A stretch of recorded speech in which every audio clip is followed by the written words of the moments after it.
हामी एकदम खुसी छौँ। अहिले रातिको 1:10 भयो जस्तो छ लगभग।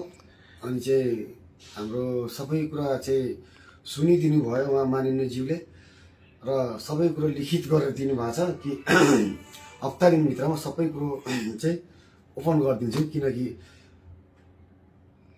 नयाँ नियम लागू गर्नलाई टाइम दिनुपर्छ, किन सङ्घीय बस्नु पर्यो अनि तपाईँको अर्को के भन्छ यो संसद बस्नु पर्यो, त्यसपछि क्याबिनेट बस्यो, त्यसपछि अनि बल्ल निर्णय दिनुहुन्छ। तुरुन्तै समय लाग्दैन। खुसी लाग्यो नि आजको एकदम म सन्तुष्ट। तपाईँको चित्त बुझाइ के छ? ठिक छ नि? न्याय पाउनु भएको छ? सानो नानीले चाहिँ मान्छेले त्यहाँ हामीलाई पनि तपाईँहरूलाई पनि हामीले अन्याय गर्यौँ भनेर के भनेछ? नाम अमर भयो। एउटै लागेन, मलाई भेटायो, मलाई म म चाहिँ चाहेको एकदम यही थियो। सन्तुष्टि छु।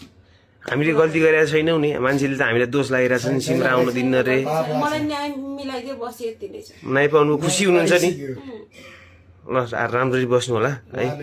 जनताले बुझ्छन् एक दिन होइन, हजुरहरूले न्याय पाउनुपर्छ। सधैँ हामी तपाईँहरूको साथमा छौँ है। धन्यवाद।